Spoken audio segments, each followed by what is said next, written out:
Hello everyone, welcome back to my channel. It's Katrina, aka the Book Therapist, and this is what I'm calling Red Robe Review.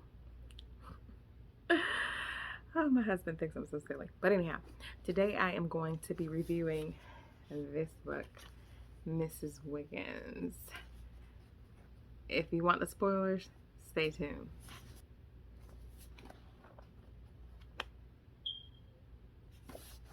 Alright, so for my book club, well, it's not my book club, but a book club that I'm a part of, we were reading Mrs. Wiggins this month. I was only able to read up to page 148 initially for the meeting. And after that, we were able to complete it because we'll discuss the rest of the book at our next meeting. So that was up to chapter 25. So the book itself is 292 pages, and then it does have some questions at the back of the book if you want to discuss it with your group. However, again, it's best to discuss those questions at the end once you finish, because if you take a peek like I did, kind of give some information. All right, so Mrs. Wiggins, this is a book by Mary Monroe. This was my first time reading one of her books that I believe. If I have read something of hers before, I'm just not sure because I haven't read for a long time. But this book was pretty interesting. So it starts off that Mrs. Wiggins, who is not Mrs. Wiggins at first, her name is Maggie, and the other main character, which is her soon-to-be husband at the time, Claude. No, I'm sorry. Maggie is the daughter of a prostitute mother, and her father's an alcoholic. Her mother has now changed her reputation, though, and is now church-going and does not do the prostitution anymore. The guy that she is going to marry, he comes from a very upstanding family where his dad is a preacher. He's a pastor. And so the issue is Maggie was molested when she was younger. So when she's developed this dislike for the opposite sex, she's developed this dislike for sex, period. Hubert, who is the pastor's son, he's gay. And so they make this pact because they become friends, and he shares a secret with her. And so they make this pact that they're going to marry and they're going to have a good life, and nobody would know, their secrets, only them. They both desire to have a child. So just as soon as they get married, their plan is to go out scouting for this father for the child, because Hubert cannot bring himself to have sex with a woman. So she's basically scouting through neighboring towns to find a man who looks sort of like Hubert, because we can't have anybody questioning the paternity of this child. So they're on the hunt to find a man that looks like Hubert. And she has some situations that occur that are not the best. But anyway, she ends up finding this one guy who actually is into her, and she gets pregnant. She leaves him in the dust, and they end up having this child. Okay, so Claude is the son's name. All right, so basically they're married 20-something years. Like, the marriage is going good, everything's going good, and then Claude starts dating this woman who is, I think she's in her 30s, so he's about 21, 22, and she's got a bad reputation in town. She's what some would say is ratchet, I guess, very violent with her men. And Mrs. Wiggins is not pleased with her son abandoning the family for this woman. Like, he basically just left his family, and he's just so enamored with this other woman, Daisy, by the way. So Daisy's a piece of work. She really is a piece of work. So what else happens? Where am I trying to go with this? All right, so Maggie ends up working for a She ends up meeting this white lady, and she ends up working for her. The lady is really good, treats her really well, and one of the things that she does for her is give her access to some arsenic because she's doing her gardening and stuff of that nature. And she's the one that Maggie's venting to about different things that she's experiencing, and she's just getting more frustrated with this relationship of Daisy and her son Claude. So at some point, she just kind of snaps, I guess, and she comes up with this plan that she's going to kill Daisy and get rid of her, which she does. I'm not going to give all the details of how she does it, but yeah, she does. So she kills her, and then it's like the list goes on.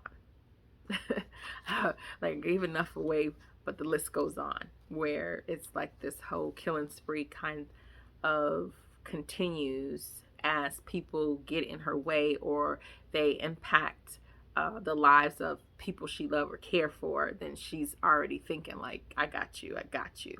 She's famous for her gumbo. Everyone loves her gumbo. So hint, hint as to how the silent killer, or the killer of everything, or the like, everyone loves the gumbo. So I'm trying to think what else. The ending, it's kind of predictable. I mean, I don't really want to say it. Like, yeah, I'm doing all these spoilers, but I do want to leave some type of mystery to the book, I guess. But once you get towards the latter part of it, you just kind of can sense what is going to happen in the end, because you can only get away with something for so long, and before a plan or something backfires on you, it comes back to bite you, and it does in the worst way possible. This was a good book. It was a good book.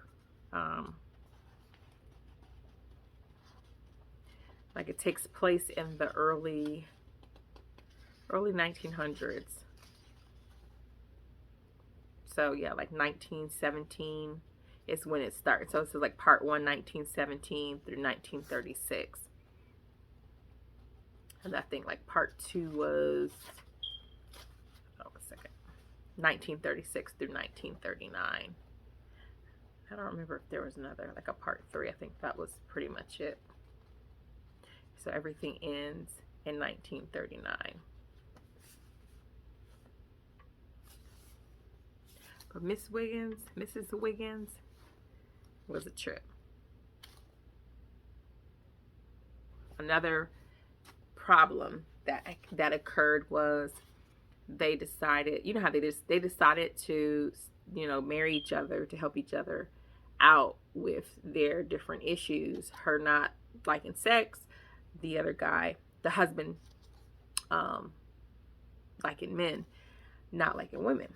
And so, they talk about how they're going to have this great life together. Everything is going to be good. And what ends up happening is Hubert becomes very, what's the word that I'm looking for?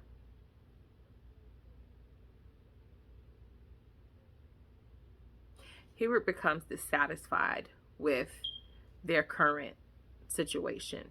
It's now he's coming into his own, I guess, self-actualization, when he's realizing that he's not happy in that situation. He wants to be true to himself. So he wants to go ahead, even in this time period, he wanted to fess up. He didn't want the marriage anymore. He wanted to divorce her and go be with his lover, his heart. And he was going to tell his parents. He was going to basically just tell everything that they planned. So she did not like the idea that their plan that they had made all these years ago, that he was now reneging on it. And it was going to leave her exposed, and not only her being exposed about her having gone around this hunt to find a man to father her child, but now her child would have to find out that Hubert wasn't actually his dad, and she just didn't want her son looking at her any kind of way, looking at them. She didn't want to be in that town to have to deal with the shame of everything coming out, be looked down upon, and she really felt like Hubert was not considering her feelings in this. And as you read that part, he really wasn't. He was all about himself. Honestly, throughout, he really was about himself from the jump.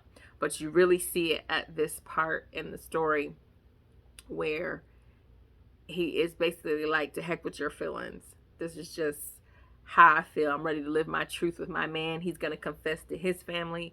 I'm going to confess to mine, tell him everything. I'm basically shutting everything down here. I'm moving away with him. So, you know, he's all trying to tell her what she can do to survive when she just thought that they were going to be together forever. He was going to continue to provide as he did, and she was going to continue to do her part. But now it's like, I'm leaving you high and dry. I may help you a little bit if I can. But he was really about to just go on with his life.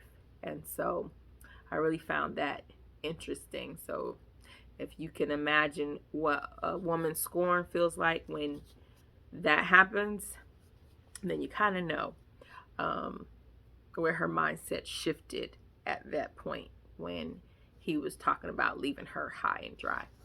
So anyhow, like I said, this was a very good book. I definitely need to read some more of her stories, but interesting, and I mean, the reality is, this is truth. I know some stories that's similar just to theirs. So interesting read. So check out Mrs. Wiggins by Mary Monroe. Until next time, keep on reading. Take care.